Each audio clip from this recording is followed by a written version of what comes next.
Carl Bland is also in. Big rush, Gastineau takes long down. Let me paint you a picture here. Mark Gastineau, a name that echoed through the NFL in the 1980s, well, he was a man built like a wrecking ball, plowing through opponents and getting fans up out of their seats.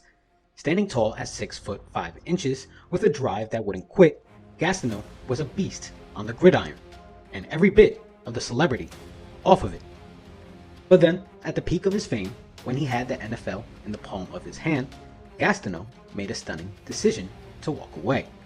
He said goodbye to the game he dominated, choosing to take his talents somewhere else entirely.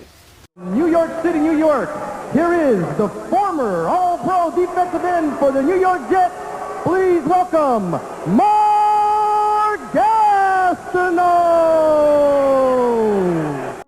In a move that left fans and critics alike scratching their heads, Gastineau laced up the gloves and stepped into the ring, kicking off a multi-year journey where he would give his blood, his sweat, and just about everything else. What came next was a twisted tale, one of deception, betrayal, and eventually, murder. What's poppin', y'all? It's Lou Too Sick, and we deal in violence on this channel, talking about everything from professional wrestling to boxing and MMA. And, well, today, hey, we got a goodie for you. It's just part of our biographical series called A Combat Life. Well, today we're going to discuss the tragic tale of the boxing career of former NFL star Mark Gastineau. You see, it's the story of an NFL powerhouse, one who stepped out of one spotlight and entered into a very different one. What ended up coming out of that? Well, was a tale that was filled with drama, danger, and eventually death. Basically everything you'd expect from a guy named Mark Gastineau. It's Lou Too Sick. Let's get into it. Keep your hands up. After storming through the NFL with his electrifying energy and becoming a legend with the New York Jets, Gastineau took on an unexpected challenge: boxing. You see, Mark taking on a new conquest in the ring? Well, he was hoping to get a big payday. With that said, the Foreman-Gastineau plan was created. Enter Rick Elvis Parker, a promoter with a checkered past who saw an opportunity in Gastineau's fame and the potential profit of a Foreman match. Now let me break it down for you. Rick Parker, well, he wasn't a saint in the boxing game. My man had quite the shady reputation.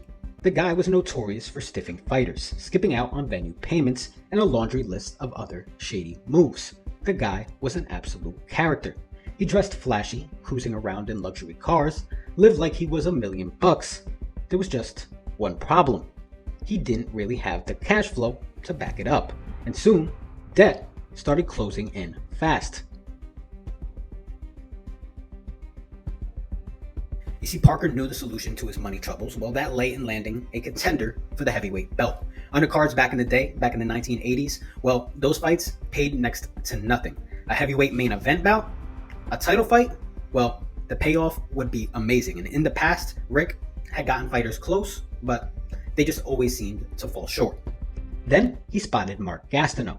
Here was a guy with the look, the fame, and the image you could sell. Parker saw nothing but dollar signs and wasted no time reaching out to Mark to become his promoter. He then reached out to George Foreman's camp about a potential matchup. They were interested, but there was just one condition. Gastineau, he had to start his career with 12 straight wins. Then he'd be considered the Great White Hope. The plan? Simple on paper. Reach a 12-0 record, which would then secure a multi-million-dollar fight deal to fight George Foreman. Getting there? Well, that required something more complicated. Yeah, there was just one problem, and actually it's a huge problem. Gastineau, well, he couldn't fight for shit. I mean, he was training hard, he kept a similar schedule back to when he was playing football, but it just didn't translate. My man had no skills. He was awkward and clumsy in the ring. If anything, he and his opponents, well, they seemed to be getting worse with every fight. After a while, it was almost laughable. Starting in 1991, Gastineau strung together a series of wins, sure, but things were looking mighty suspicious. Turns out a lot of those, quote, victories were thanks to Parker's setup, not Gastineau's skills. Early on, Gastineau's matchups included guys like a wrestler. Him, among a host of other guys, were paid hundreds of dollars to take a dive. You see, with each of these rigged wins, Gastineau got closer to that magic record. He eventually got to 9-0, just 3 wins shy of that 12-win mark. Unfortunately, he wasn't building any buzz around his name. Instead, it was just a lot of suspicions. Think Jake Paul, back when he was knocking out guys like Ben Askren, Nate Robinson, and that dude in Dubai. He made it look so easy that people thought the fights were bought. Just like with Jake, Gastineau started to get a big old target on his back. Now picture this, you're a real fighter who spent his whole life training to get a title shot. That's your ultimate dream. All of a sudden, in your weight class, you see Mark Gastineau just walk in, and it seems like he's getting a lot of favorable matchups. It would piss you off, right? You see, Parker had a system. The night before each fight, he dropped by his opponent's hotel with an offer they couldn't refuse. It was the usual deal, and then he'd keep the gravy train rolling. But on June 6, 1992, Parker finally met his match with a guy by the name of Tim Doc Anderson. This is the guy who refused to go down. In that one fight, Gastineau's skills, or lack thereof, were laid bare. Anderson's refusal to take a dive meant Gastineau ended up getting exposed, suffering a brutal knockout loss. It was a hit that effectively shattered Parker's grand scheme. Gastineau tried to chalk it up to relationship issues, but the world saw right through that. The jig was up. So what now? For Parker, well, my man was pissed. Needless to say, the only thing he was focused right now was on revenge. With that said, a new plan was created. After arranging a quick string of easy wins to boost Gastineau's record, Parker set the stage for a rematch between Anderson and Gastineau. So this rematch, well, it took place 6 months after their first bout. And unfortunately, there just seems to be no footage that's ever been released. That's all right. Let me break it down. Well, according to Anderson, he got a call from Parker with an offer he couldn't ignore. $500,000. That was to take out Gastineau. Parker had realized Gastineau wasn't the star he'd hoped, so he needed Anderson to step up. Anderson, now thinking he was about to become Parker's new guy, well, he agreed. Expecting a straightforward fight, Anderson flew to Oklahoma without his usual corner team and let Parker handle the rest. Now, just before the match, one of Parker's guys, according to Tim, gave him a cup of water that tasted sweet. That's when, according to him, everything went sideways. Anderson says he felt disoriented, stumbling around the ring as if he were in a big fog. Hallucinations kicked in. He swore he saw monkeys in the ring. By the 6th round, Gastineau would knock him clean out. And with that, any shot Anderson had of a title all but vanished.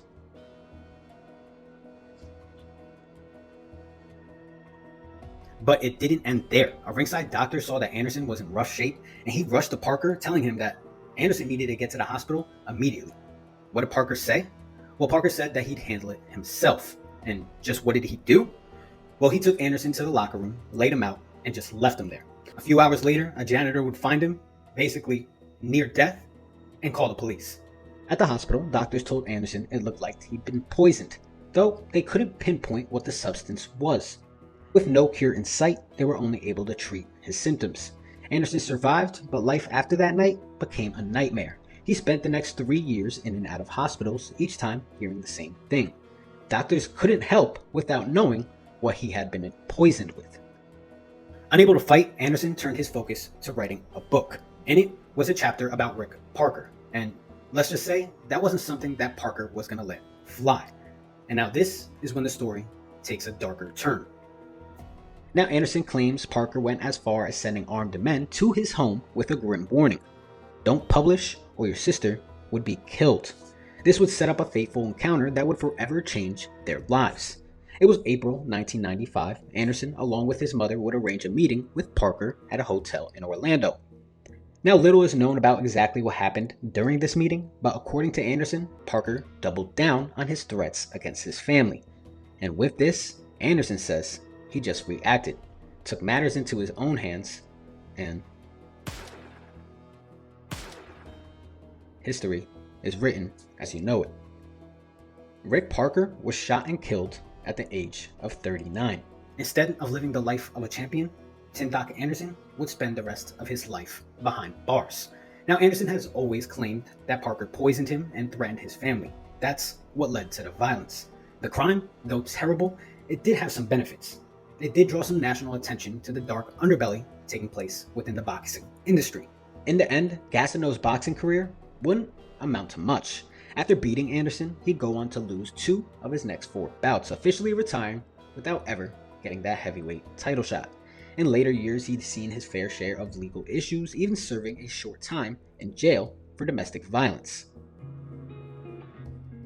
Ultimately, his career is a cautionary tale, one about fame, ambition, and how the dark powers in the boxing game can exploit that for their own profit. In boxing, you gotta expect it. Every punch comes with a price. Y'all, it's Lou Sick, and that was A Combat Life, the tragic boxing career of Mark Gastineau. Make sure you check the other tales that we've got on our channel, our other list videos, our other history videos. We have so much more coming. Make sure you hit a like on the video, get it popping in the algorithm. Comment below, let me know what you guys think. And remember to always, always keep those hands up.